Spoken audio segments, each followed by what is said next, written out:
time for the Wizards tip-off. Good evening. Good evening, everyone.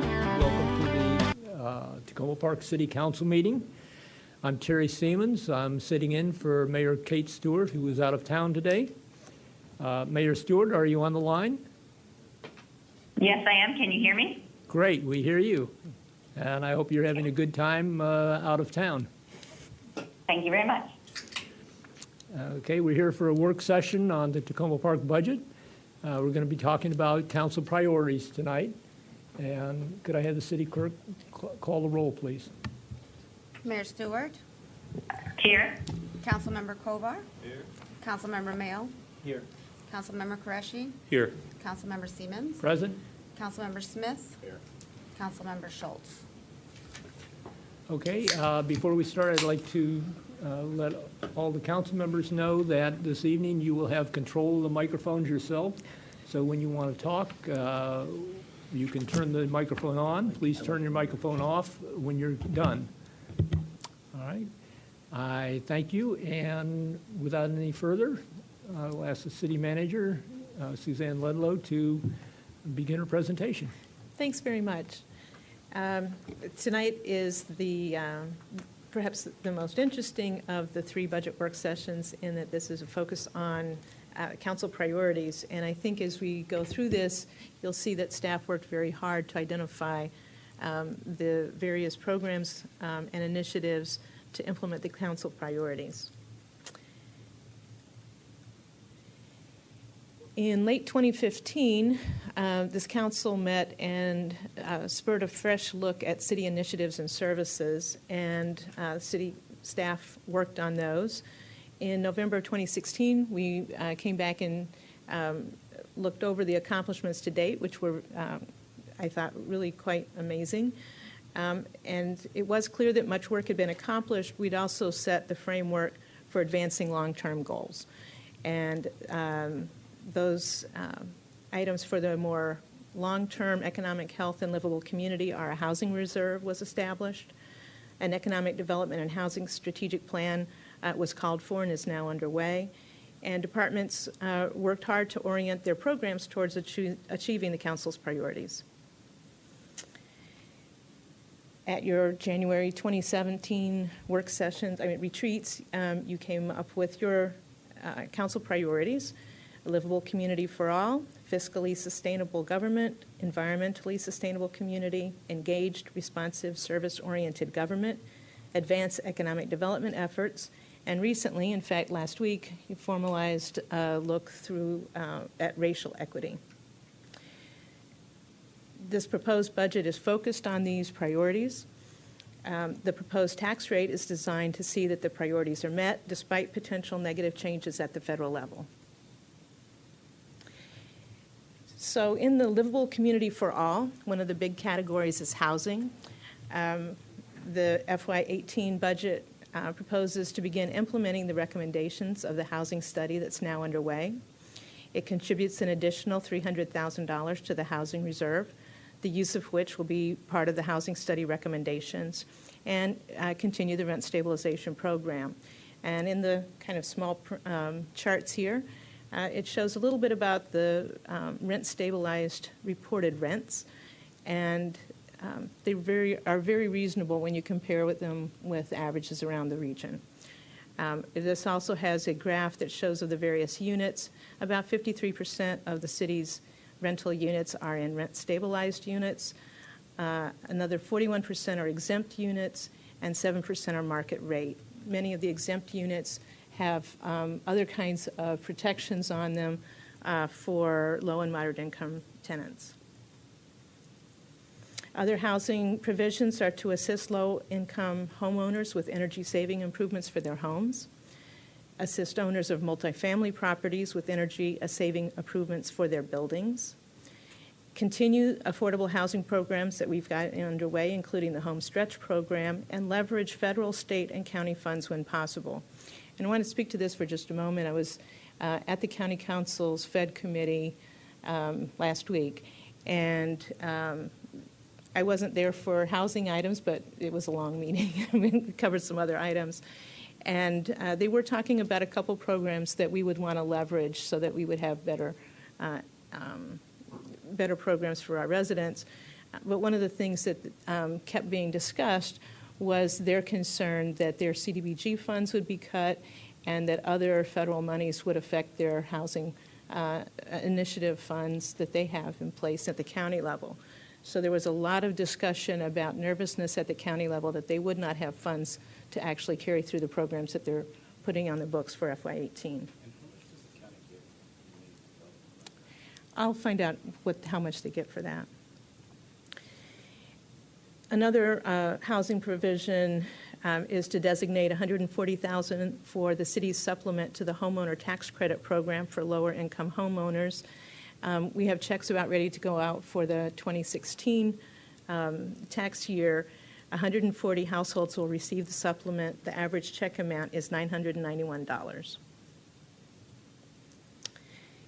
Also under Livable Community for All is to renovate and expand the Tacoma Park Library, bringing the vital educational and cultural resource up to standards as a modern library structure, meeting ADA requirements, provide adequate space for books and other resources, particularly those that serve children, young adults, seniors, immigrants, persons with disabilities, and others.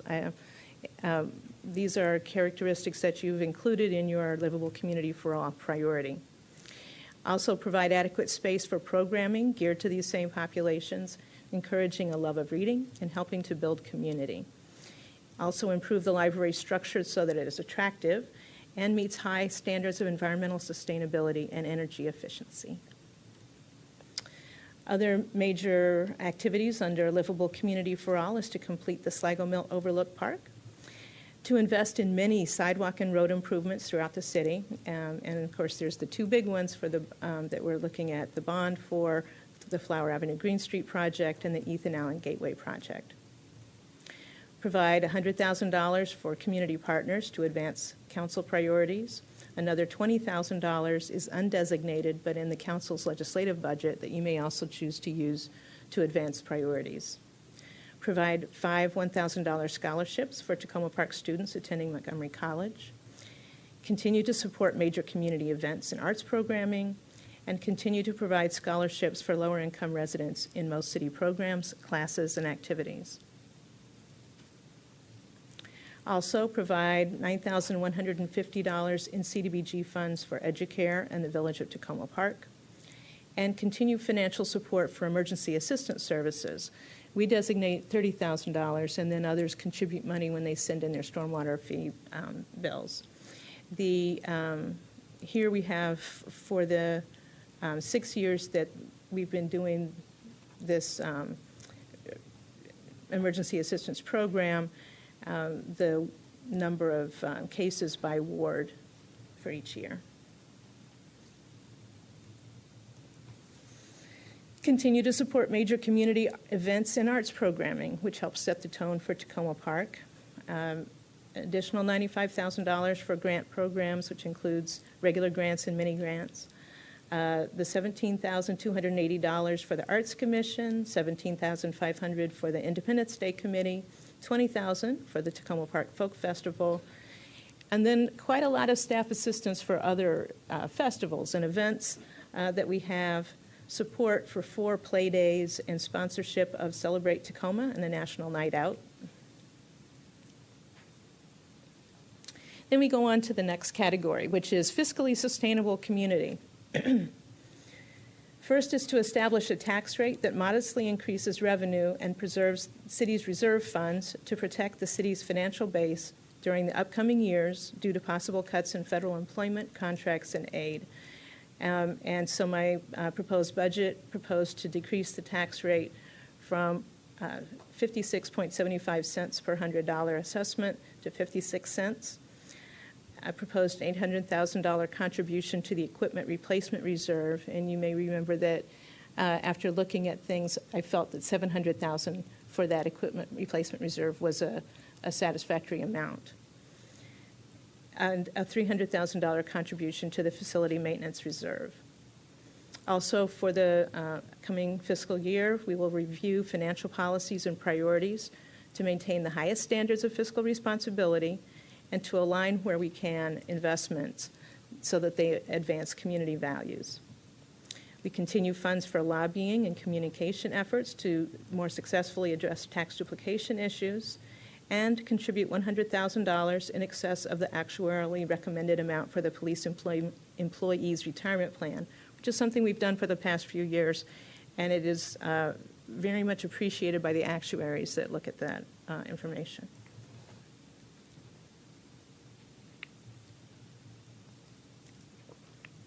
Next priority is environmentally sustainable government, and commit to doing our part to slow and clean water going to the Anacostia watershed and the Chesapeake Bay, and also meet the federal and state clean water regulations. We have $810,350 worth of stormwater projects and maintenance activities that needs to be funded by an increase in the base stormwater management fee. We propose to raise it from $55 to $92. And that stormwater management fee, because it's not part of the tax rate, is paid by all who impact the stormwater system, including property owners who do not pay property tax. Continue education and incentive programs for the Green Home Certification Competition and the Sustainable Energy Action Plan, and there's some exciting things that Gina Mathias has planned for this coming year, with an emphasis on multifamily and commercial buildings and assisting low and moderate income homeowners. Continue efforts to increase the tree canopy. We kind of have a tree picture there. Continue our conversion of streetlights to LED fixtures, and renovate the library to meet high environmental standards. Under the category of engaged, responsive, service-oriented government, undertake a community survey, $50,000, to gather information to improve and target programs, services, and communication methods, to evaluate police-community relations, and to provide base information for the Council's race equity efforts.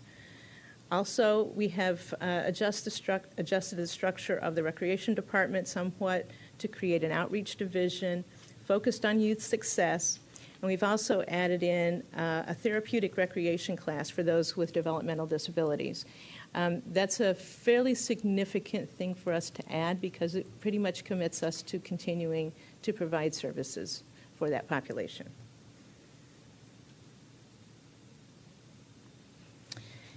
Continue efforts to enhance police-community relations, provide detailed information to the public on public safety matters, crime trends, complaints, and initiatives. And then we move to advance economic development efforts. Begin implementing the recommendations of the Economic Development Strategic Plan now being prepared. We add a new temporary full-time position to assist in economic development outreach. And we contract with the Old Tacoma Business Association and the Tacoma-Langley Crossroads Development Authority for economic development services. And this year we propose that they each get $35,000.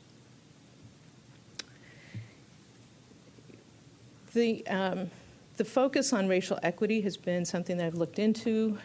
We've certainly looked into it when we went through all our various programs, but I also wanted to look into it to see, kind of how this process works with the whole budgeting, looking at that through that eye. So our individual programs and projects were assessed to see who benefits from each as best as we could tell. We also need to look at revenue, particularly who pays and benefits from the property tax rate, and noting that what isn't done is as important as what is done. So each of the 3 wards with the largest percentages of residents of color has a major construction project planned. Ward 4, the library. Ward 5, the Flower Avenue Green Street. Ward 6, the Ethan Allen Gateway project. And of course, everyone benefits from all 3 of those projects. Most housing, scholarship, grant, and financial assistance programs, of which there's quite a few, would tend to help people of color at a higher level. In looking at Tacoma Park homeowners, who are those who pay the real property taxes, homeowners are more likely to be white, renters are more likely to be people of color. And the numbers are completely opposites. I thought maybe I did had some kind of statistical problem because the number was completely opposite. 71.1% of homeowner households are white, and 71.1% of renter households are in a different category than white. So many different categories, nevertheless. Owners of apartment buildings, who often pay property taxes, are either subject to rent stabilization or they're under agreements to have a certain percentage of their units occupied by low to moderate income residents. 13 of 22 properties in the second category have payment in lieu of taxes agreements with the county or the city. In either event, the impact of increased property taxes on tenants is somewhat limited. Having said all that, there are a number of homeowners who do need assistance paying property taxes. The city assists those who meet state homeowners' property tax credit criteria. We don't have records regarding the race of those recipients. The city spends about $140,000 each year for this program. There's a number of county programs that assist homeowners, including a new one this year, which is Bill 4216, and we want to get the word out to the residents about this bill. It helps people over 65 who have lived in their home for at least 40 years, and it helps homeowners who are veterans. And so there's a program there that they can get fairly substantial reductions in their county taxes. And since county taxes make up 2/3 of what you pay in taxes for your home, that's a fairly significant credit. The 65 years and older does not appear to be income-based, or veterans does not appear to be income-based. For income-based, the county does do a number of income-based things, and it's similar to the state's homeowner tax credit program criteria. If the tax rate is too low, there will not be funds to help those who need assistance, even other property owners. And I've put the equity picture here. If you think of a box as a cut in the tax rate, some people it helps and some people it doesn't help. So keeping the tax rate at the constant yield rate would keep an owner of a $300,000 property from paying $78 more in FY18. But losing the additional property tax revenue citywide could keep a lower income owner from receiving the average $1,000 we provide as a match to the state homeowner's tax credit. It goes directly to the equity versus equality issue. All property tax owners might receive equally lower rates, but the result is not equity. There will be a disparate effect on people of color in Tacoma Park.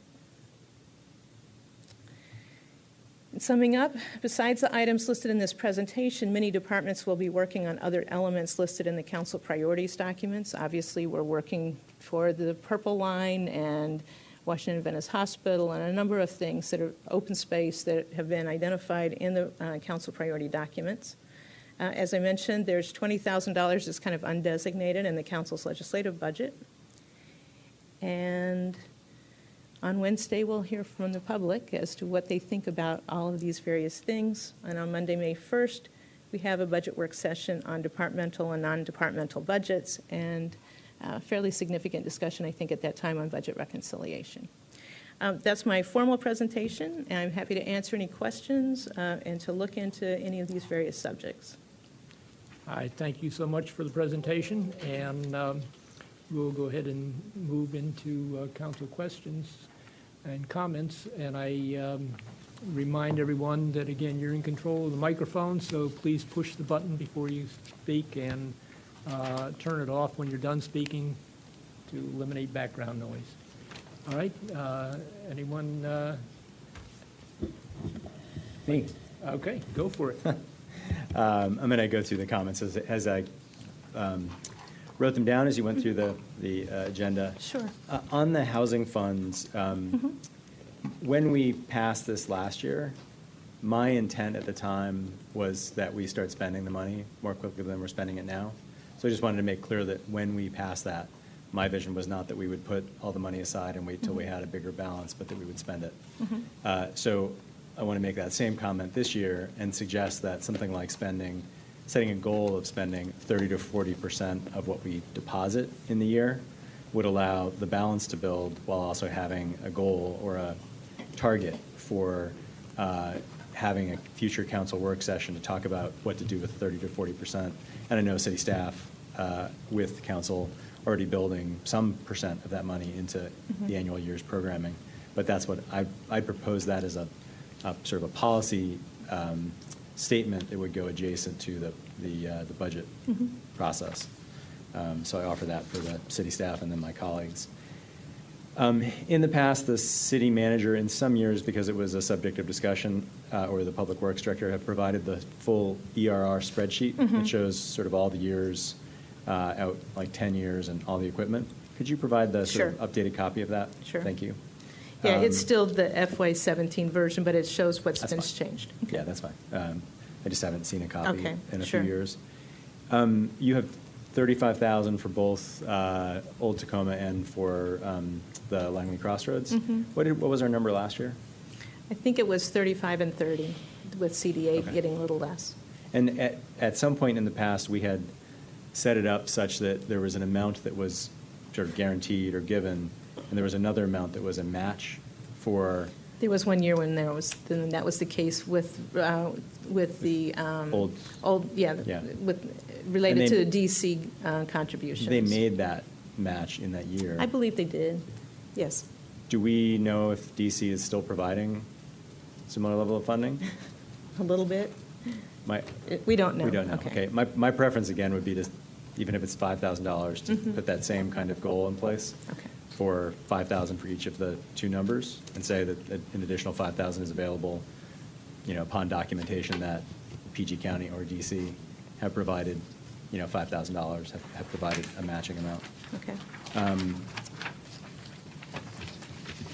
The overall concern I have with, it's not a concern, it's a growing process, with the racial equity question, is that previously we had a strategic plan, and it was always easy to say something fit in the strategic plan because everything was in there in fairly broad terms. And so I didn't find it very useful as an analytic to say, does this meet or not meet our strategic plan, because Everything everything did. fit. Yeah. On the racial equity issue, and you said this in a sort of a statement that you read, if we just pick the things that we're going to look at, it's very easy to show a rosy picture. The example that was given when the National League of Cities staff person presented to us was a police department that sends out officers on patrol based on streetlights or something, or streetlight repairs, right? And it was this sort of hidden things that. That's right. And so I worry that, for example, if we said, let's look at the budget, the police department is our largest piece of the budget, $7 or $8 million. Do we allocate that $7 or $8 million? If we really look at it comprehensively, do we allocate it fairly? So as we move through this process now and into the implementation and the budget and policy, I think we have to move that way. Otherwise, it just becomes a tool that's easy to apply when we feel like applying it. And there's also some need to be able to have some sort of, there's no answer of how much is the right amount versus the wrong amount.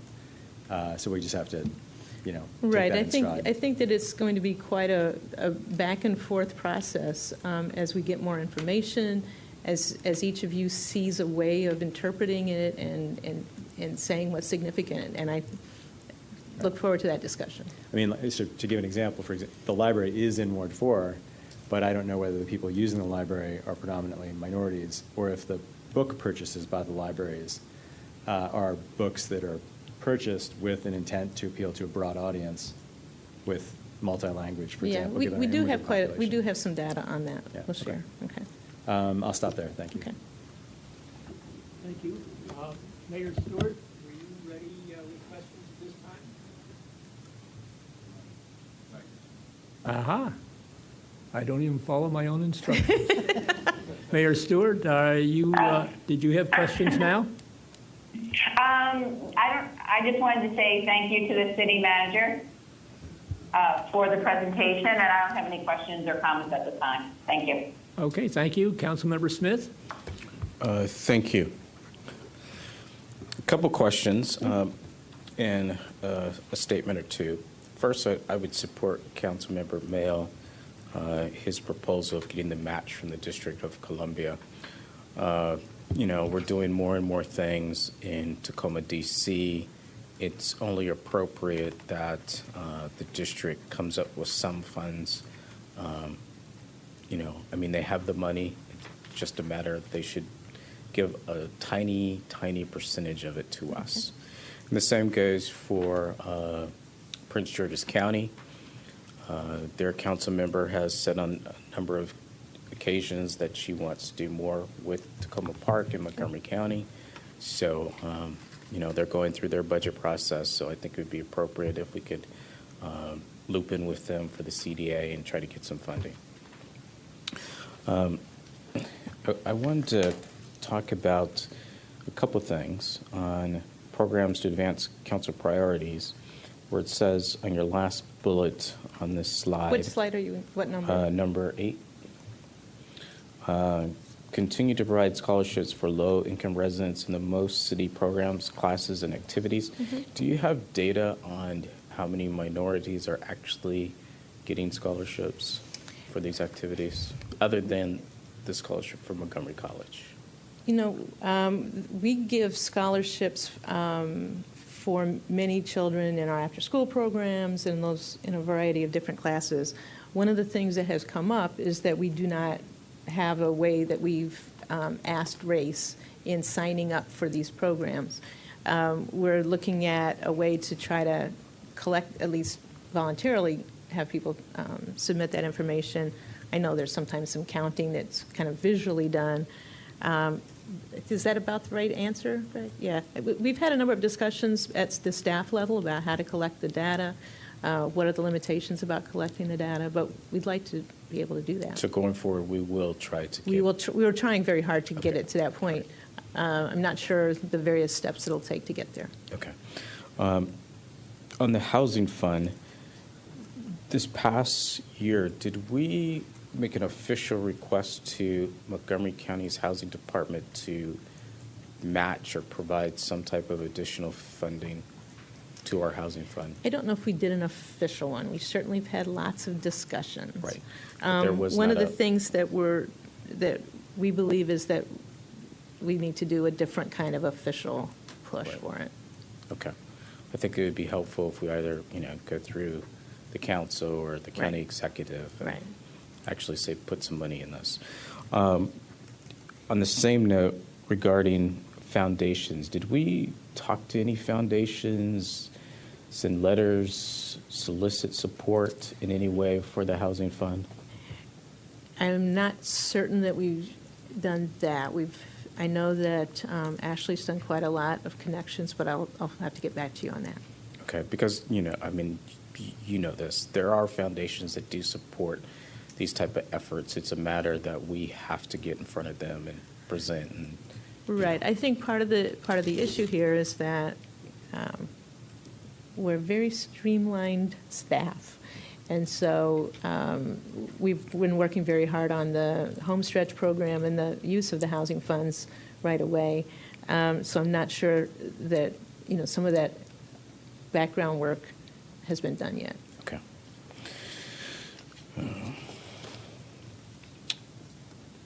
Slide number 9, and it goes into some of the emergency assistance. Has staff drilled down into what is going on with Ward 5, why so many people need financial assistance? Is it people losing their jobs? Is it... We do get the reports about what people ask for, although I don't know this necessarily says the reason behind them. Is it food insecurity? I mean, do we need to set up more food pantries?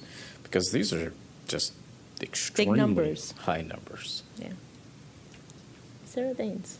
Oh, you got to turn on your button. There you go. It's a red light, is it? Yeah. Okay. We thought it might be because you're doing such a good job of promoting the program. The numbers in Ward 5 are impressive from a use standpoint. It's kind of a mixed bag as far as what the funding is used for. A lot of it's eviction or rental support.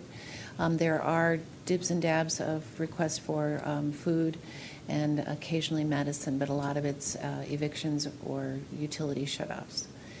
Oh, wow. Yeah. Yeah. Utility So if you shutoffs. look, Utility shutoffs is a big one. Yeah. And if you look at it, Ward 5 is basically the only ward in the city where majority of the area qualifies for a CDBG eligible area. So you have a higher low and moderate income population and a higher, on a property by property basis of rental facilities. Right. So we promote this program through our landlord certification program and through our tenant rights programs too. So that might be a greater awareness as well as a greater need. So, is there another way we can tackle this by, I mean, do you have any ideas on what we could do to bring these numbers down? We'd have to go through and do a more detailed analysis of what the demand is, but we can, in a way, we're doing that with a community partnership program as far as soliciting proposals for food insecurity, and are hopeful that it'll bring in more people in that particular part of the community. Right now, there's a lot in Ward 6 and a lot in Ward 4 that benefit from that particular program. Some of this, I think, will come out when we finish up the strategic plan as far as housing, because we've shared these same numbers with the folks that are doing that analysis as well. Could the county be an ally on this with us, helping either providing money or? Well, frankly, to get the emergency assistance fund, you need to go through the county's vetting process to get vetted, if you will, for income qualifications. So in many ways, they are already supporting us. It's just not specifically for that program. They're providing the additional supplemental support for that particular person because they've been identified as being at risk. And so, are these people moving out of Tacoma Park, or are we able to keep them in the city? The goal is to keep them in their property, in their home. And are there particular properties that this is happening more than others? We haven't tracked it that way, but we Okay. can look. All right, that would Yeah. be interesting. We've done, honestly, we've done a wide range of things with the funds. A woman, for example, is at risk of being evicted because of her hoarding issues. So we use the funding to help address some of that issue. So it's honestly a real wide range of need. And offhand, do you know if the nonprofits like MHP or CPDC, do they have these issues or?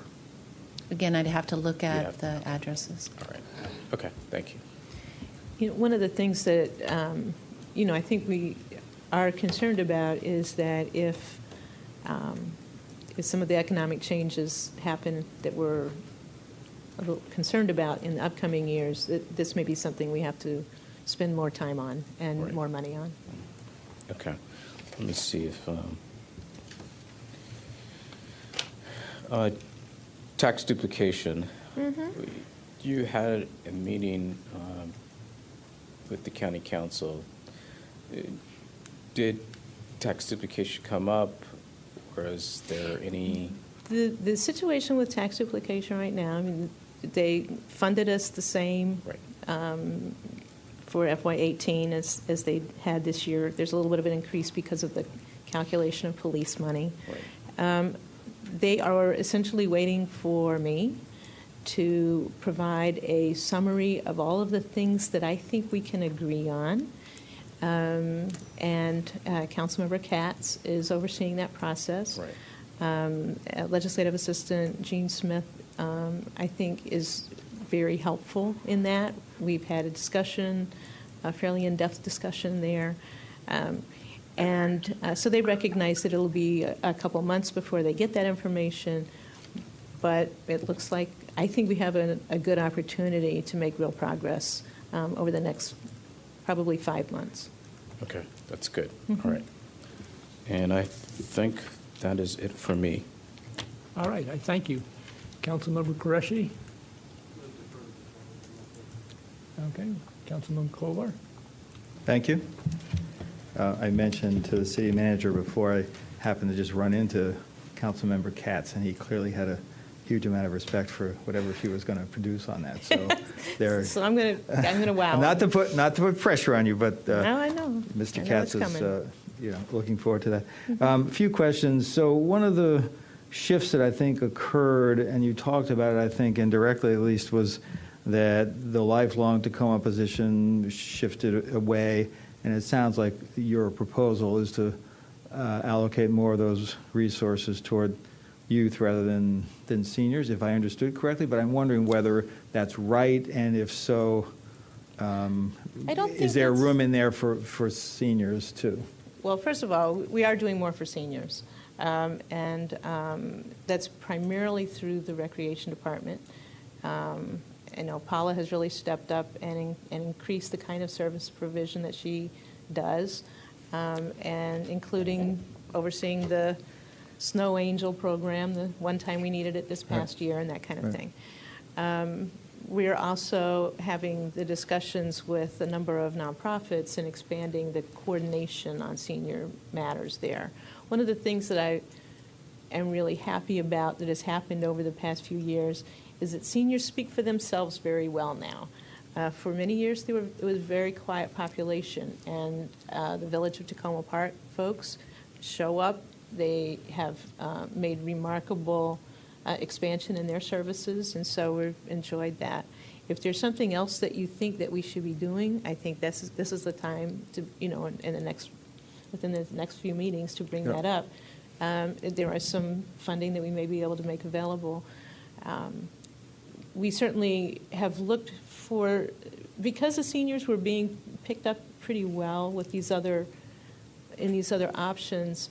It was the youth success portion that really didn't seem to be picking up in the same way. Yeah, and I don't disagree with that. I think in talking to the village people, Village people.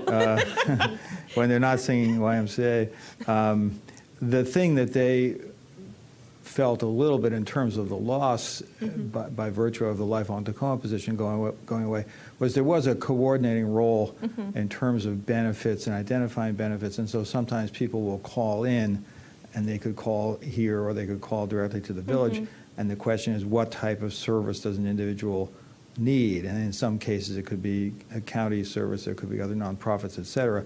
And I think that was an area where, from the village's point of view in particular, they felt like maybe they didn't have that capacity or bandwidth, because it's hard to do that kind of process and know all the options on a part-time rolling basis where different people fill in to answer the phone call. So if Right. there's a way to figure out that part of it, I think that would be worth Well, I think looking that's, at. certainly the deputy city manager will answer the phone and help on that respect. And he's also coordinated the listing of programs, the much greater list of programs available on our website, and we try to direct folks Yeah. within Village, and other collaborating agencies are doing, directing people there too. But there's nothing like the hand-holding that could come, and so we appreciate I think I'd that. like to, I don't want, Jason's great, but I don't want him to have to be No, responsible for that. he's So, not gonna- But he's not maybe gonna that's do that something we much. could explore where there's options there. On the OTBA question, and I guess it's OTBA and CDA, Old Town Business Association and Crossroads Development Authority, I would have no problem with the idea of the match if it was extra beyond the amount that they already had. I'm not sure if that's what you were saying. You're saying that they would get 30 and they would get the additional 5 if DC put it in. Is that? Yeah, and partly that's my understanding is that's how my understanding is that's how we had built it in the past. Okay. So we increased the funding at some point in the past, last year, the year before, and the increase was contingent upon the match, and the match was then achieved. So we saw it as helpful. What I heard at the time from the executive director of the Old Town Business Association was that they had a number that they wanted, and they could sort of live with that match piece. All right, well, we can talk more about that. The one other thing that I did hear, though, and this is just maybe something we can check on, they mentioned to me that with the street festival, I think it's normal for them to make some tables available for the city.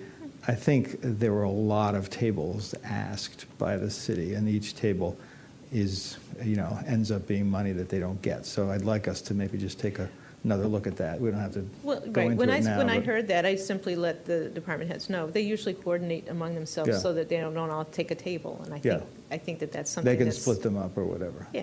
Okay, that's good. We don't need to take all the tables. Right. Can you talk a little bit about the extra money for the police pension? Because it's hard for me to see if the actuary is recommending a certain amount And, as I understand how a lot of these pensions work, it's not that literally every worker sets aside while they're working the full amount that they're going to get later. They contribute into this system Right. that benefits the people who retire. And then the people on into the future, they contribute, and that flows to them. And as long as the whole thing doesn't collapse, Right. because something happens in the Tacoma Park, it continues on. So if we're contributing something like 1.3 million, if I remember the number correctly that Ms. Chung gave me for how much we're going to be contributing into the system in the coming year, what's an extra $100,000? It seems sort of like a random number. It's it's to address the fact that we're still at, 45% or something funded, and, it's better to be closer to 80% funded. Since we're still a relatively young program, it helps to put in extra, so it helps the base. Any given $100,000, though, helps or not. Depends on the day that Yeah. it goes in and what the Yeah. stock market does with it. I think that I've seen it be helpful. I think it's a commitment by the city that we want this plan to be a strong, durable plan for the employees. It is not required by the actuaries to keep the plan going, so. I mean, I can see how it would be helpful. It's hard to imagine it would be unhelpful. I guess the question is just whether, with everything else we've got, that's something we should do. But that's something we can talk about further. Just a few other things I wanted to ask you about. On the energy assistance piece now, and it sounds like, for whatever set of reasons, Ward 5 was a heavy user of that, and we can figure that out later. But The emergency assistance? Right. But is that done through, now, is that an income-based thing also, or is that? It is an income thing. It is, I'm sorry, isn't emergency assistance income-based? They have to go through a county vetting process to make sure that it's legitimate. Yes, it's based on residency and 80% of the AMI. Okay.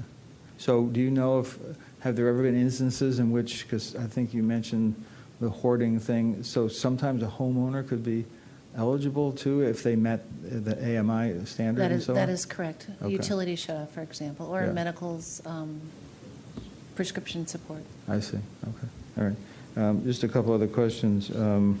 For the low-income homeowner tax credit, that's connected to the county standards, I think you said. So it's 140,000, and about 140 people got it, so it averages out to about $1,000. So Yeah. if there was more money than that in there, would that mean more people could get it, or because of the eligibility, it would just be each person could get more money? For this, it's not that. It is, we have criteria, which is that we do 50% of the state's amount. We don't go over something so that all of your property taxes wiped away, and we're giving you extra money besides that. So we'll take it down to zero for some Okay. for some folks. And so and frankly, if 170 people put in things, we would find the money to make that match. We're committed to meeting it. It's just in the past few years, it's kind of averaged in the 140 Okay. range. But so if there was additional money, it could help more people as opposed to current people getting more, or you just don't know for sure? No, it's on demand. Yeah. So okay. we would, if for some reason we had so much demand, we'd have to come back to you for a budget amendment and agreement to that. But that's been our commitment, that if you meet these criteria, we will do this up to 50% match. Okay. Last question, and this is on the slide on page 12 at the top. It's talking about the kind of interplay of the tax rate and the expenditures and so on. Right. So let's just take, for example, since we were just talking about it, and I understand my colleagues might not agree with this, but if we were to reduce the 100,000 for the police pension, right? Presumably that it's only $100,000, but that could result in a slightly lower tax rate because we don't need as much It's about revenue. it's to- almost half a cent, yeah. Right, but so that wouldn't, when you say that cutting the tax rate is will have a negative impact potentially on lower income benefits. That's only true if those particular programs that benefit lower income people were to be cut, right? I mean, in other words, if you cut $100,000 from the police pension money, and you had suggested maybe an extra $100,000 from the equipment reserve could be eliminated fairly easily. So Right. that's, if you took $200,000 out of the budget, that could lead to a slight reduction in the tax Right. rate. It does matter on what you cut. Right. Besides the 100,000 that I think isn't needed for the ERR to be sound, we've received good news about our health insurance quote. So it looks like we'll be able to save $80,000 from that. So, those are things that don't take away from anybody, but it can help the tax Right. rate. But so there's a distinction, though, between saying, let's just cut the tax rate and, I don't know, doing an across-the-board percentage reduction or something like that, versus let's find different programs where there's savings, like the one you just mentioned. Right. And so it does- Not that nothing is free, I suppose, but those aren't going to have a negative impact per se. Those on the don't take content. away from the services that we provide Right. specific people. Okay. Yeah. All right. Thank you. All right, thank you. Suzanne, I wanted to touch a little bit on slide 17.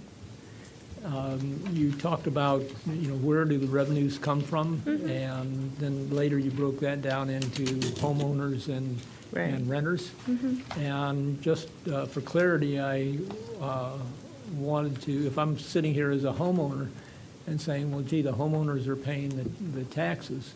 In fact, the tenants in the rental buildings, the owners of the buildings are able to pass through taxes and get rent increases above and beyond the rent stabilization To a certain extent, minimums yeah.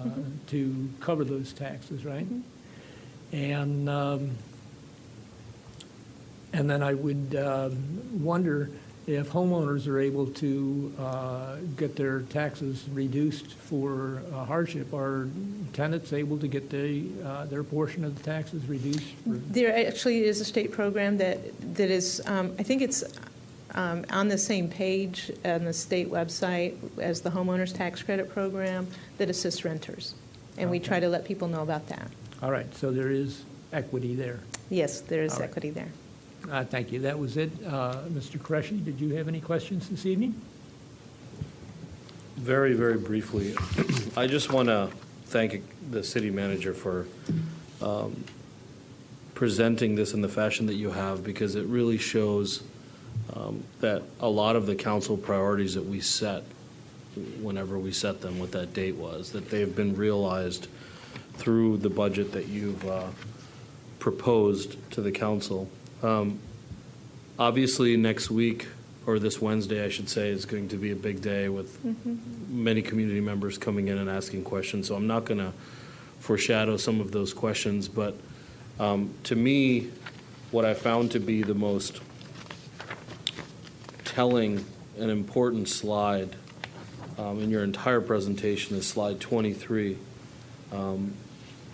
And it really illustrates for me equality and equity and what a cut in the tax rate or going to a constant yield rate, whatever the proposed alternative is, could do to an individual homeowner and what kind of money it could save them, but the greater impact on the same community members that we often love to talk about up here who we want to help through our city programs. Some of the email traffic I have seen is folks have, and I know you can't give anybody a precise number because assessments come through and things change, but could an individual homeowner pick up the phone and give you or somebody in the city a call and say, well, what will this mean for me? Absolutely. In fact, one of the things that I passed out was a schedule that showed Right. for different 100,000s worth of property value, and we could look at that person's particular property bill and determine what their assessment is for taxing purposes, and then identify what it would look like for the city's portion of that tax bill, what it would be under different schemes. And I'm happy to walk through with anyone and and make that available to anybody.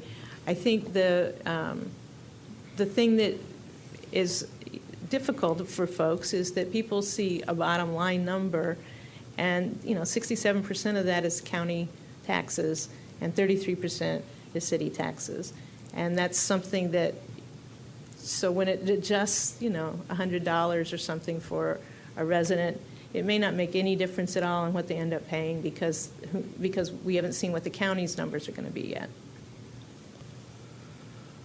Thank you. Another thing I wanted to raise was something that Councilmember Mail brought up that I fully agree with. I think, as you indicate on slide 5, there's a contribution to the housing reserve, which I know many members of this council strongly support. But I would also like to see an effort, and I know this is slightly delayed because of a strategic plan that we're going to rely on as to how we're going to spend that money. But actually having some kind of a goal to spend 30 to 40%, I think is a good number because, as Councilmember Mill said, it shows that we're actually adding money towards it, but we're also spending it. One thing that I've raised before, and I'll continue to raise, and Ms. Daines is here and she can hear me say it again, is I really see one of the biggest problems in this community, and it's going to be, I can go on the record to say that it might even push your Ward 3 city councilman out of this city, is the homes that are going up in this community are more often than not, in my neighborhood alone, homes that went into foreclosure, short sales, abandoned properties, that a developer comes in and builds a McMansion and sells for $800,000-900,000. Now, if we were to marry our abandoned property registry and provide a $30,000 or $40,000 or $50,000, I don't know what the number is, I'm just throwing out numbers, match to citizens who live in the city who are willing to invest in an abandoned, neglected property as their primary residence so that they can renovate that, live there, and not make money off of it by flipping it. Right. And a perfect example is, like we've talked about, this gentleman who has been here for that Ethan Allen property. Right. Now, that's one example where we as a city council could thumb our nose at this planning board. I know that the city manager doesn't necessarily agree with me, but use that as an example and saying, okay, sir, rather than having that gentleman come in here and say, okay, we agree that that's abandoned property or a lot that's abandoned, you're subdividing it, you're developing it, that's a good thing.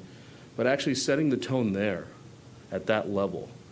We recognize that these people who are called bureaucrats, for lack of a better term, on the planning board, who actually do this for a living, could provide some, they're going to be politically removed from the issue of affordable housing. That's not their job. But we have, I think, somewhat of a mandate from our community of doing whatever we can to make this city more affordable. And that's one example where could we have come up with other ways to incentivize for that gentleman who was here to make one of those subdivided lots or more affordable, and thus giving him a blessing to proceed on to the planning board? I don't know. But those are the kinds of things that Councilmember Mail and Councilmember Smith talk about this all the time, as being innovative. Right. One of the things that is perhaps just a timing issue is that we are looking forward to the recommendations of the consultant on housing programs. Something like that may very well be in there.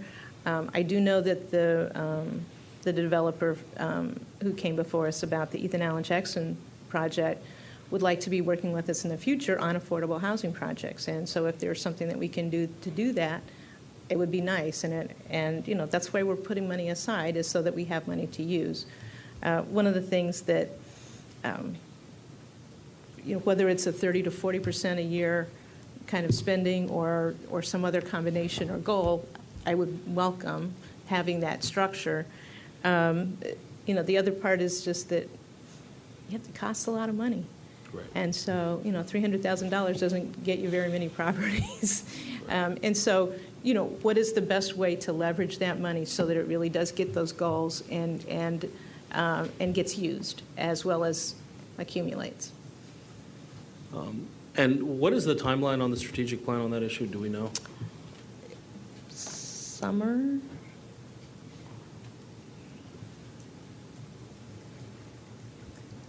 I know they're working hard, but August, if I remember correctly. August? Yeah, I can confirm the dates, and I'll send that out to you tomorrow, but I believe that's the date, or the month. Okay. You know, one of the things that I think we'll be all looking forward to is sitting down with those recommendations for both housing and economic development and seeing midterm what can we do and have funds available to use them to do stuff with. Thanks. And I guess the only other thing that I wanted to raise is I would like to point out to the community and my colleagues that this idea of a renovated and expanded library and how many of our buckets of priorities that issue fits in. Mm-hmm. And it's important to highlight that. I know a question was asked of you as to the data of who comes to the library. Mm-hmm. I can only tell you anecdotally, because I spend a lot of time there, that it's the same members of it's the most diverse array of our community that I see there on a regular basis. I think that a good point was raised by my colleagues, and I know the library director is here, and if we do move in this direction, which I hope that we do, things like the selection of books and whether they represent and will be able to provide a place for every facet of our community, I think is a thing that we should look at more closely, particularly given our priorities. Great. And I know we have quite a lot of information on that. We'll share that. And if there's more direction that needs to be given after you look at that information, happy to share that as well. And go Okay, there. thank you. Mr. Kovar, I believe you had a follow-up question? I have a couple, if I can be recognized, sure. Thank you. Thank you very much. A few other questions. Yes. Mr. Siemens mentioned this, and I meant to bring it up myself. Renters do contribute to property taxes in the sense that some portion of their rent goes to that. Now, obviously, setting aside for the moment the places that have subsidies through federal or county or state, but if it's a renter that's just a Tacoma Park landlord renting to someone here and they're covered by rent control, so they are limited in how rapidly the rents can rise, right? Is there a way of calculating, or is there some direction you could offer us in terms of how much of a potential property tax increase does get passed along? I don't know if we can. I don't know if we have that. I think frankly the bigger dynamic here is the fact that with rent stabilization, those buildings that are under it or that are under one of these alternative restrictions are limited in their value. And so even the property tax revenue that we get from them is foregone from what it could be. We're committed to foregoing that revenue because we want affordable rents for our residents. But there may be something that tells a portion of the renter's rent that goes to property taxes, but it does not represent Market.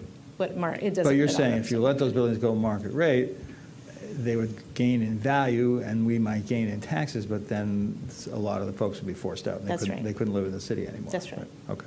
So one of the other things that I seem to recall from when we did this last year, and the assessments for property taxes are only done every 3 years. Right. But I believe if it goes up by more than 10%, then it doesn't all happen in the same year, right? So. Right, for homeowners. Right.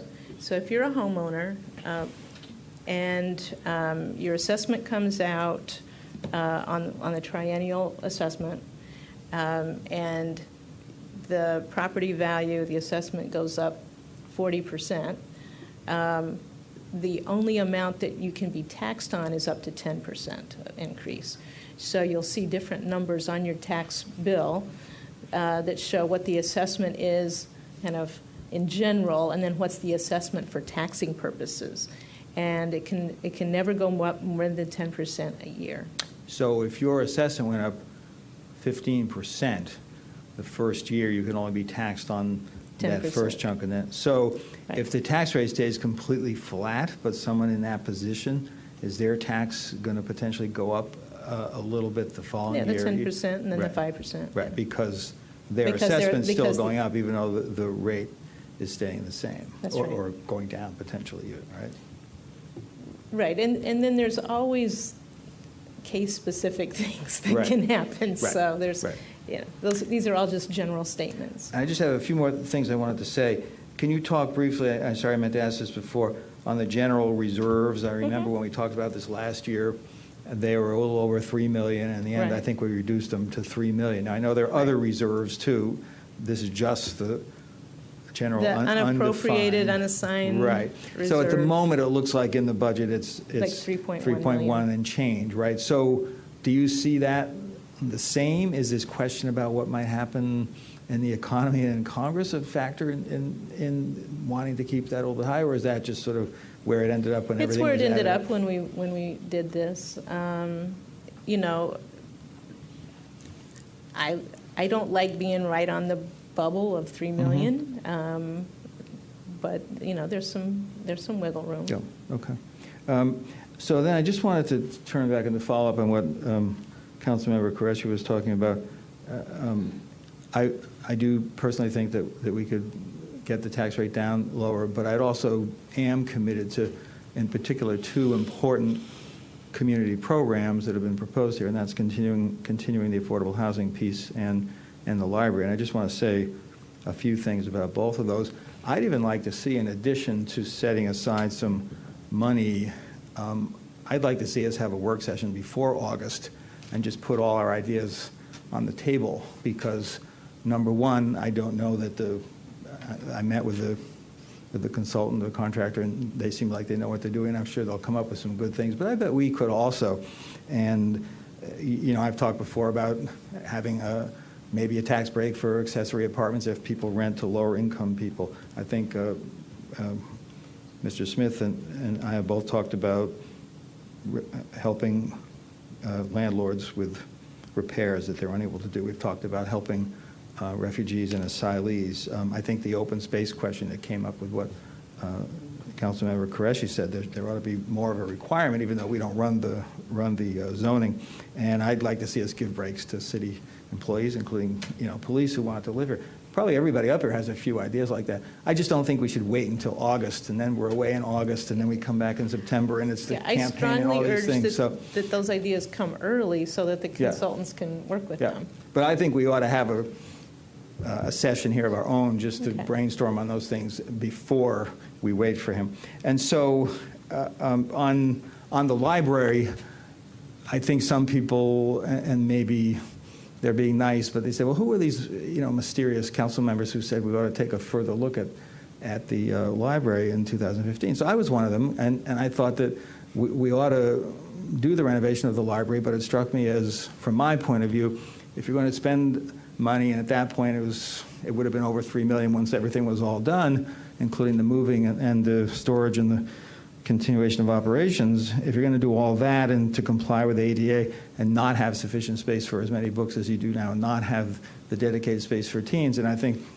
Councilmember Qureshi is right. When you go in there now, you see it's packed with people. The teens don't have room to study together if they wanted to, unless they're distracting the adults or disrupting the smaller kids. And in each of those ways, there's just not enough space there. And I did get some numbers from the library director and others, and the numbers of people from the schools that they're serving is just unbelievable. And I think that the number looks big if you had to pay it all now, but we don't pay it all now. We pay it spaced out over 30 years, and I think that's really important. And I think some people said, well, why should we pay all that money and subject future generations to it? Because they're going to be using the resource too. To me, it's the exact one of the reasons why you spend it out over time is precisely because it is something that people will be using for many years on into the future. And the last thing I'll say is we've talked a lot in recent months about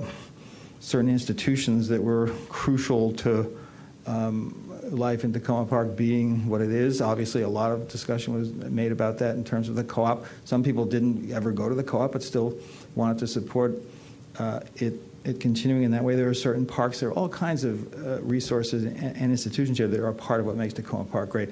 I think the library is that, but it's just, after 62 years, inadequate in size. And so to really move forward in a 21st century way, and I agree, it touches on so many of the equity issues that we're talking about, as long as being just a great spot for anybody. So I am a strong supporter of it. I understand that for the community, it's a lot of money. I think that we can do that and do the affordable housing and maybe nip and tuck around the edges on some of these other things and get pretty close to a flat rate and still do those things. And that's what I'd like to try to do. So thank you. Thanks. Thank you. Mayor Stewart, I'd like to make sure you're still awake. I am still awake. I'm still here. Thank you, Terry. I just want to say that as Councilmember Kovar said, I also support County Councilmember Sidney Katz, and he is really looking forward to getting more information from our city manager on tax duplication. So, and then also to go back to something that Councilmember Smith asked about, talking to area foundations regarding our affordable housing reserve. I just want to mention that this is something that I've had meetings with and talked to folks at RAG, the Washington, the regional area grant makers, and had talked to some folks at COG to try and start that process. I think, as the city manager said, that sometimes looking for foundations is a lot of legwork, but this year I think we put out some feelers, and hopefully next year we can make after we have the study done, more of an ask of some of the foundations in the county in terms of matching. But that's it for me. All right, well, thank you. Councilmember Smith? Okay, thank you. Can you repeat the numbers, the breakdown of how much city taxes, how much county taxes you gave?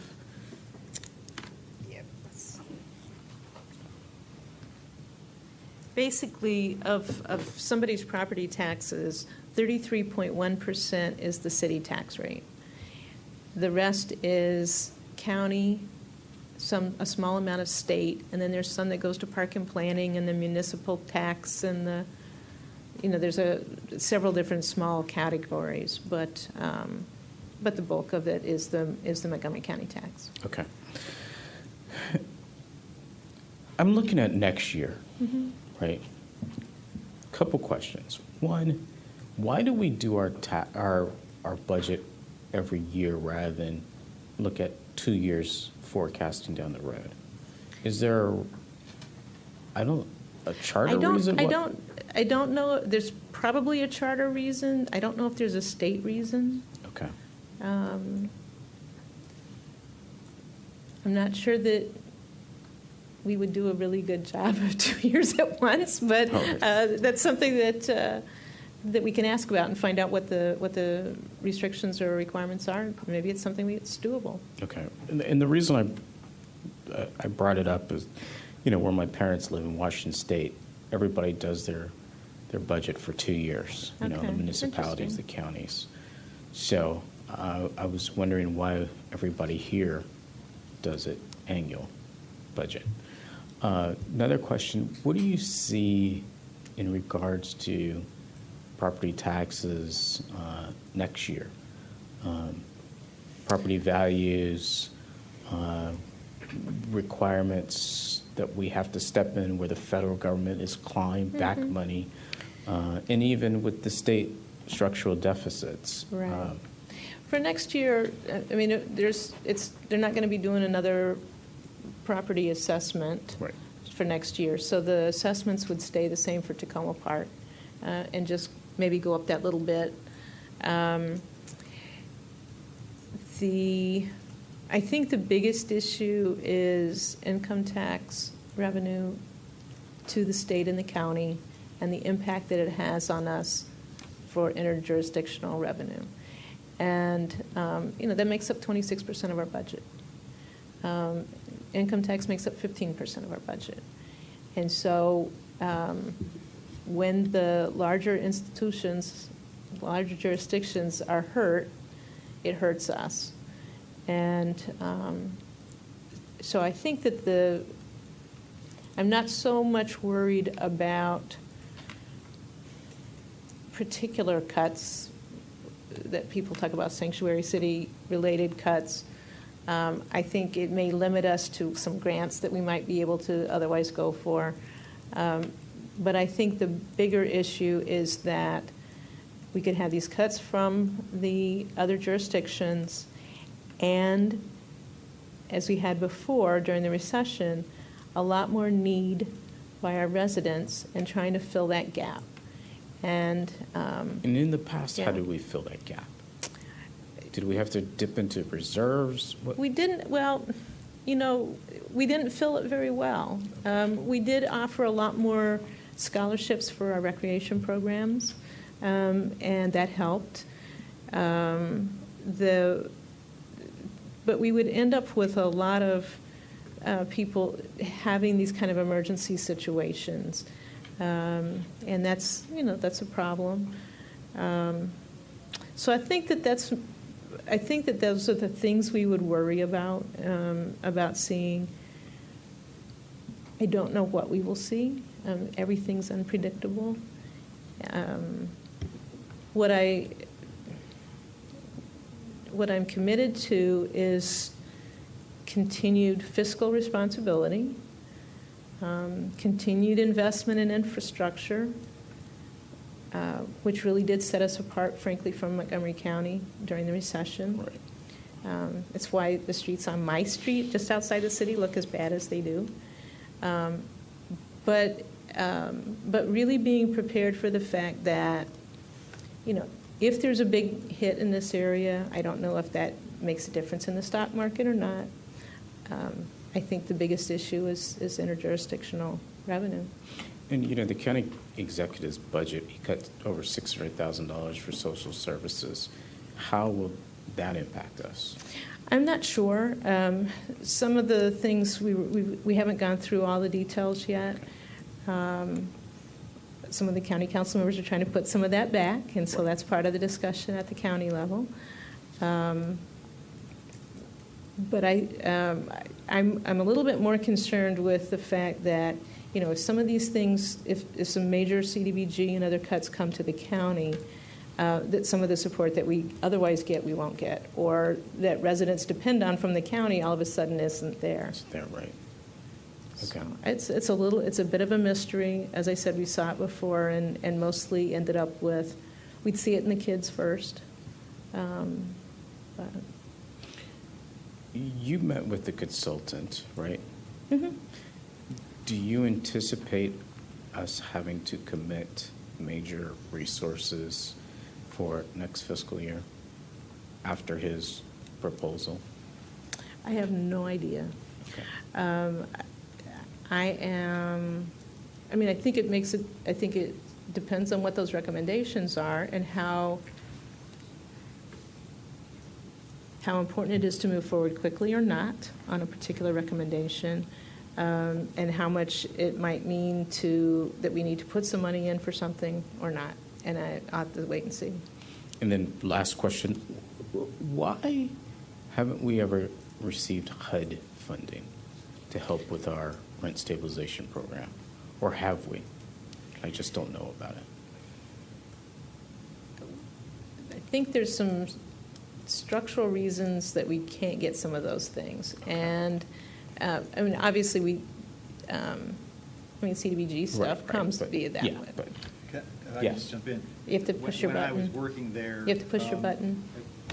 Sorry. When I was working there, there tended to be very few instances, except in some specialized kind of one-time grant programs, where money went directly down to individual jurisdictions of our size. So it tended to be cities that were bigger than ours, and states and counties and so on, and sometimes regional groupings. But other than some really short-term kinds of things that only existed for a year or two, there weren't a lot of examples. If you had your own public housing authority, Right, then that's you different. could, but that would be Right. different. And individual buildings that receive support, and we have Victory Tower certainly does that. But I don't remember many examples of an entity this small especially that was close to a big city, so it wasn't like a urban center kind of an area getting it. And that was just sort of a structural thing that existed in the programs. Okay, If that's thank you. helpful.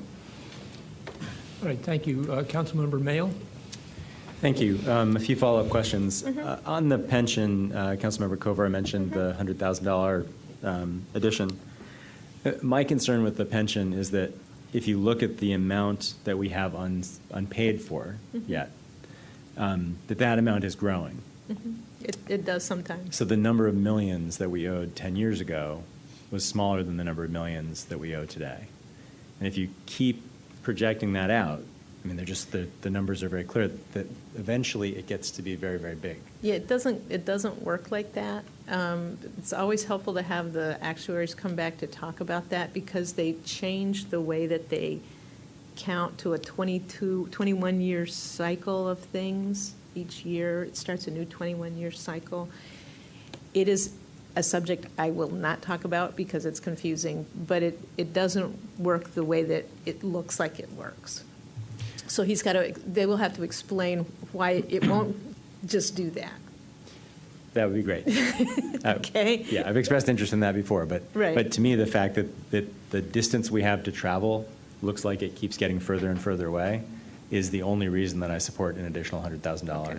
So if the actuaries say that is not the case, Then you'd like to get then rid of I'm it. fully in support of cutting the $100,000 out of the amount.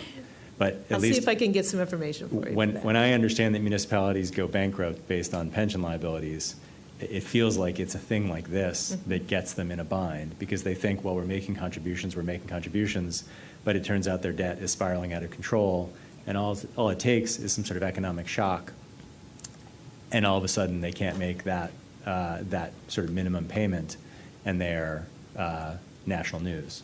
So that's the part that I've always been sensitive to, and if that's not the case, I welcome hearing from the actuaries or finance get some director. You information can for you. project that out. Sure. But it just looks like we're running to get somewhere, and we're always getting a little bit further behind, Okay. even though every year we're putting more and more money into it. So I welcome more information on that Okay. issue.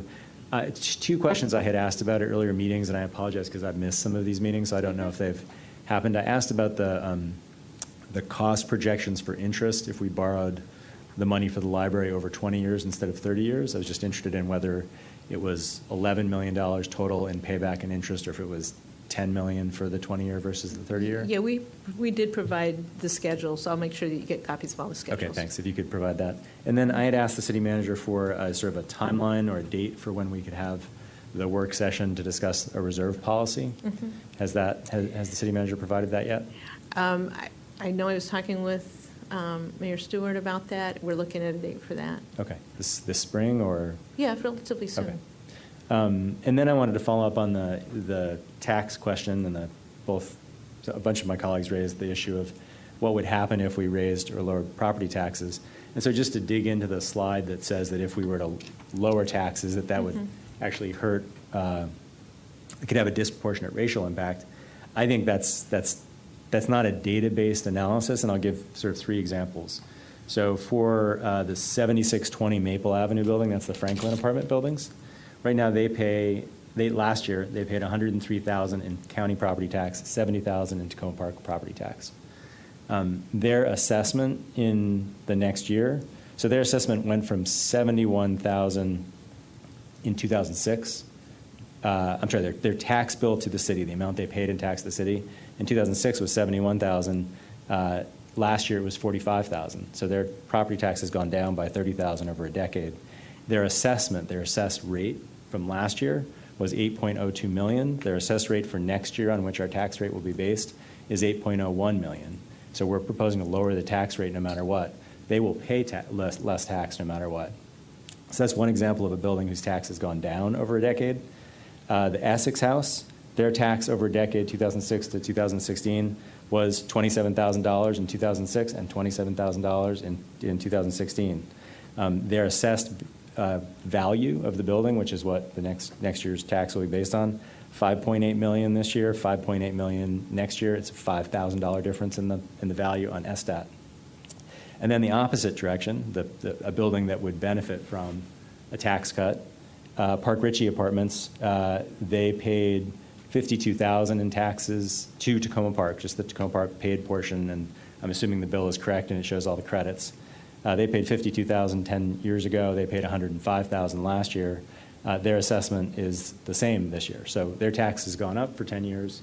And so a tax cut in some way will benefit them. The proposed change in the tax rate, their assessed value for next year is the exact same.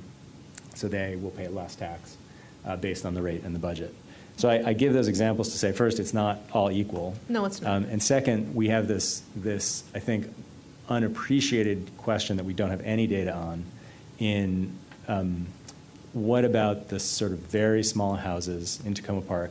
Ward 6, for example, has a lot of them. Some portions of Ward 3 have a lot of them, where property values are going through the roof, and you have single, maybe sometimes couples, fixed income people. Those are part of our sort of economic displacement question around what's happening with property taxes in Montgomery County. And we don't have any data on those people and how property taxes affect them. The city manager provided data on home ownership by race and ethnicity.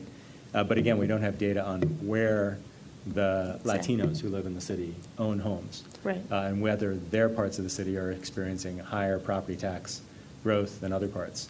So it's to me, it's that kind of data that's necessary to make an informed analysis of whether a property tax cut helps or hurts. And then to Councilmember Kovar's point, you can propose to cut tax rate and you can propose changes in programs to account for that tax, like the police pension issue, that do not have a disproportionate racial impact. And then you can help Park Ritchie residents at the same time that you are lowering tax rates, and you can actually have a racial equity benefit. I'll stop there. Thank you. Thanks. I think, that you make good points about the difficulty of making broad statements. One of the things, anytime anybody wants to know, well, will I save money or how much more am I going to pay, it's a case-by-case basis. When it gets to the larger buildings, it's a whole different category because they often go in and challenge their assessments. They change them for a variety of reasons. The things bounce around. It's really hard to make any kind of average statement about, especially large multifamily or commercial properties for those reasons. Last year, when we were going into the budget, we set aside $200,000 because we had gotten statements from SDAT that there were many challenges being made by large buildings. And so that was actually, fortunately, very few took place. So that was $200,000 that kind of went into our factoring for this coming year and saved us some money. But those are things that happen that can make huge differences and are case by case. I'm not sure what the housing consultant might be able to tell us about some of that data. It's a little hard to get some of the data, but I would love to see it. I think it could help craft our programs much better, and anything that helps structure how we deal with the taxes better would be useful. All right, thank you. We're about ready to wrap up the discussion on council priorities, but I'd like to welcome Councilmember Schultz. He was at a meeting before this, and I don't know if you're prepared to ask any questions, having not seen the presentation yet, but... That's all the more reason for me to ask questions. I can take you aside. I have no idea what I'm talking about. I'm happy to sit down with you and go through what I've talked about. I do have a couple comments. And one of the things was that what Councilmember Mail just commented upon with regard to, and I know you were just using Ward 6 as an example. We could have picked another ward. But it occurred to me that the assessments go against the piece of real estate that people own. And those assessments are made by assessors on every 3-year basis that are employees of the state of Maryland. And presuming that they're professional, they do a reasonably competent job of assigning values. They don't have anything to do, however, with who actually occupies the house. That's right. Or their wealth. Right. And we whether they're Hispanic or African American, has nothing to do with the whole thing. So a humble-looking house could be occupied by somebody who can easily afford a property tax increase, and the same house, similar house next door could be just the opposite. Right. A beautiful case, and not beautiful, a sad case in point, is a family whose house in just across the street from mine was struck by a tree, and the Right. roof was penetrated. And it turns out that, and they are seniors, retired, presumably fixed income. They had no insurance on their home. And you might say, well, and that's just I'm not trying to make a point. It's just that the people next door may have insurance. They would have had a different opportunity to deal with their problems. Right. So the variations in pain and discomfort or dislocation that's caused by raising our taxes is almost something that's we really cannot kind of get our hands around from a statistical point of view. It's very frustrating. At this point, that's true. That is, as I talked about earlier, why we have a number of programs to help homeowners Right. who are lower income or that need other kind of changes to their properties. Two comments. One with regard to this on slide number 9. It mentions $9,150 in block grant funds for EduCare in the village of Tacoma Park. I thought we had established that from this point forward, block grant money was not going to be used for programs, but simply be used for physical. This is the remainder for the year, right? It's because of the change of the fiscal years between the federal fiscal year. Oh, it's different. Okay. Yeah. The other question, the last question, was that last year when we created the housing reserve and we allocated $400,000 for that, we were, well, also we use the word hoping rather than anticipating, that this county, Montgomery County, would recognize our, quote, effort, and that they would be sympathetic to the idea of matching Right. some in some ratio to increase that amount. And it may be that it's still too soon for that to have happened, but we're proposing now to put in maybe another $300,000, which would be a total of $700 for that. The current year, right now, we've only, how much have we obligated? We've identified $50,000 towards 50. the home stretch program. $50,000 for the home stretch program. And it makes me wonder if we aren't getting a little too far out in front of ourselves with regard to these of adding money to the housing fund, because the truth of the matter is that having the money earmarked and actually being able to disperse it are two very widely different things. And one of the hardest things in the world I've learned over the years to do is to figure out how to get rid of money. You know, once you have it and you want to establish a program, you see the need and you want to go out and you want to meet that need, it is so easy to say and so incredibly complicated to get programs set up in order to literally encumber that money. Mm-hmm. I mean, you know, because we don't have the privilege of just sitting down like somebody's rich uncle and saying, well, here, let me write you a check and take this and be happy. Right. Yes, that was part of the discussion that has been held. I think we are expecting, I think in August, the reports from the recommendations on the housing, what to do with the housing fund, and our other programs. There were two council members who were suggesting maybe some kind of a policy where we have a goal to distribute 30 to 40% a year of the amount. Mm-hmm. All of these are things to be talked about.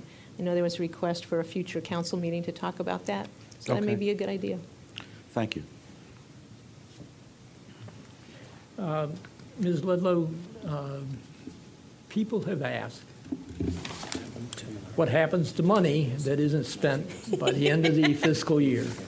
Tonight, you handed out a handout on that. I wondered if you just very quickly would like to summarize that for our viewing audience.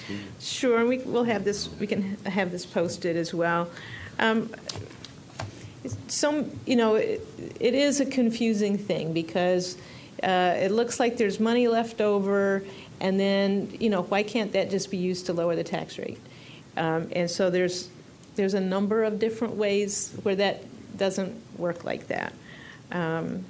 So I gave a couple examples. For example, if a budget includes $50,000 for a report prepared by a consultant, and after the competitive process, the report only is going to cost $40,000, and it's done by January, then the remaining $10,000 could be repurposed in some way. Often that is something that happens during the course of the year. It might come through a budget amendment, or it may end up just offsetting excess funds from some other problem somewhere else. So it's something that as we as staff go into the budget process, by that point we will have known what will happen to that $10,000, and we can either repurpose it for the next year or it's already been identified some other place for the current fiscal year. One of the things that often happens is on big construction projects that only, say, a quarter of the money for a big construction project is spent by June 30 because construction season is the summer, right in the middle of when the fiscal years turn over. And so in this kind of a situation, if only a quarter of the project was completed by June 30, which is the end of the fiscal year, that information wouldn't have been aware to us as staff preparing the proposed budget. So it's just it's in some respects leftover money that then we come to you for a budget amendment to carry over for the next year so we can finish the project. However, if that $200,000 was grant money, that's very specified just for that project. So again, we would come to you to carry it over, but it's not something that you could easily decide to distribute somewhere else. If money is to be spent from the equipment replacement reserve and is not spent during that fiscal year, those funds stay in the equipment replacement reserve. The out years are adjusted because you didn't need the truck in the year that you first said, so then you can say it'll be longer till we buy the next truck, and the unused fund increases the ending equipment replacement reserve balance in the current year. I think one of the areas where it's most confusing is that when a department ends the fiscal year with more money in its budget than it's spent, what happens to that money? In general, we know when we go through the budget preparation process what the estimated amount is going to be that we really will spend, and that goes into the magic pot that Susan has in her office. We identify if that sometimes those funds help balance out a different department for the end of the year. She made me sure to write on here that it's net of revenue over expenditure because sometimes it depends on what the revenue is for those funds and when the funds come in. And if there's money really left over, it goes into the unassigned fund balance that we use to budget for the next year.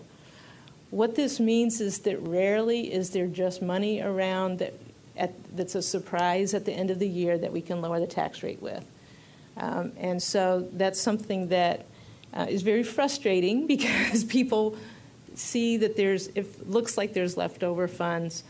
But in fact, we as staff have been trying to identify what the balances are through the course of the year and where we stand going forward. Ms. Chung has offered to sit down with council members if they want to go through some spreadsheets with her, which I think she's planning on doing. And I'm happy to try to do the same. She's better at it than I. Okay, but the handout The is going to handout will be posted on the website website with this presentation. So residents can see that. Yeah. All right, I appreciate that. Thanks. Now, before we leave for the evening, I know that we have a reconciliation list that we've all added to, and I don't have a copy in front of us. In fact, I'm hopeful that Wednesday night you'll be bringing a copy of that. I think there'll be some information then. All right, thank you. But does anyone thought of any more ways that you would like to decrease or increase the budget or move things around? Mr. Kovar. One idea that maybe people would think about, we've talked about how there's an internship program for the city staff, and maybe we could have an intern for the council. And I know, for example, the high school, the name of which I'm drawing a blank on. Yes, Don Bosco does something like that. I think we could take a few thousand out of the $20,000 legislative package and see if we can set up something where even a high school kid came one day a week to help us out on research and things like that. So just toss that out there as an idea. We can put some, All right, and Mr. bricks and mortar Kovar, onto it.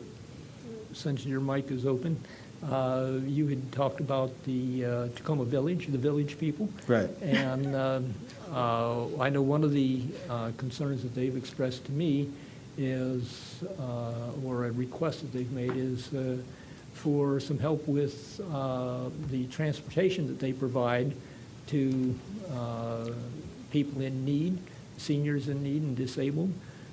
They have a program where they do provide transportation to the stores and to doctor appointments and other things.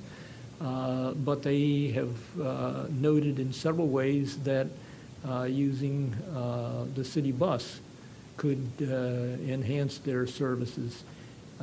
Again, either the bus or maybe even the recreation van. I would think they talk specifically about the bus. But I would ask that Ms. Ludlow, if you could talk with Wolfgang Mergner and get specifics on that. Okay, Okay. Maybe you could turn that into a dollar amount. okay. I appreciate that. Anyone else? I know people are reluctant to add on, but also think about ways we can save money. And then that makes me right away think of Mr. Mayle, Councilmember Mayle. It's great to sit next to you again, Terry. If the city manager, I think ideally online, could provide a copy of the current reconciliation list in advance of Wednesday, that would be helpful, just to keep, and for the public to keep track of Okay. ideas on the table.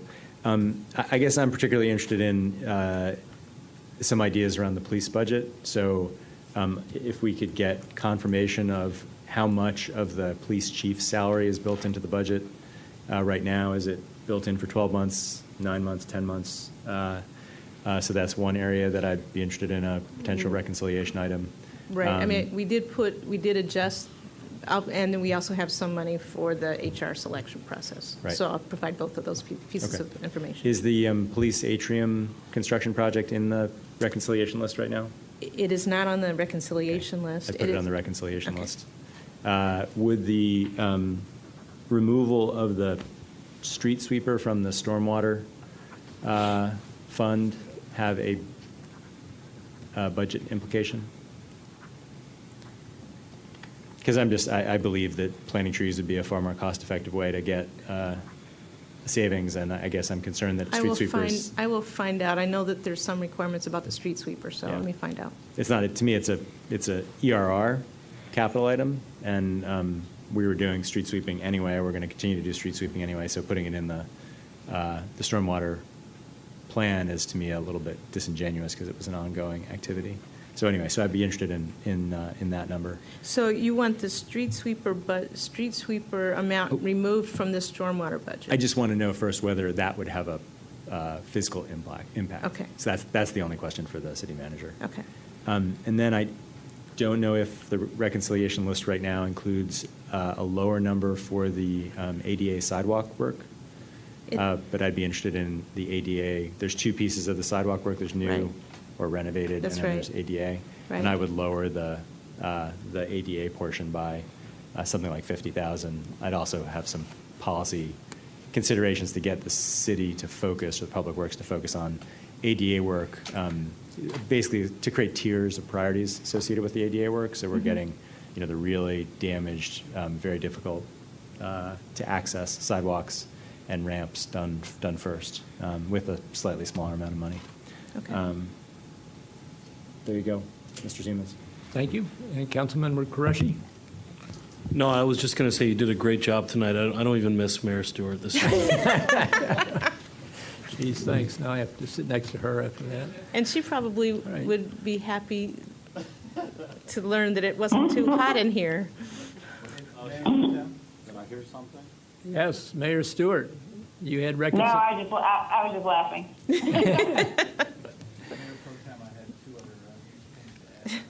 Okay, you can finish that up after we leave? No, go ahead.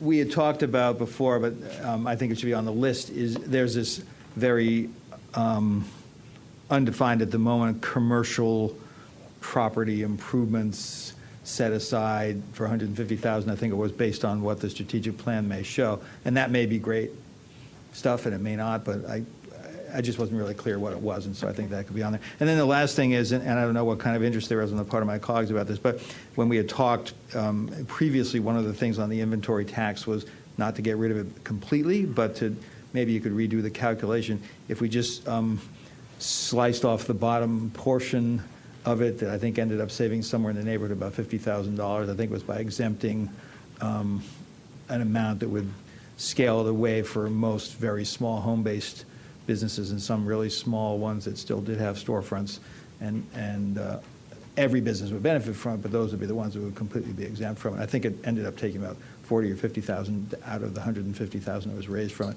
I wouldn't mind just seeing those calculations again. Thanks. Okay. And I promise that's it, Terry. One thing. All right.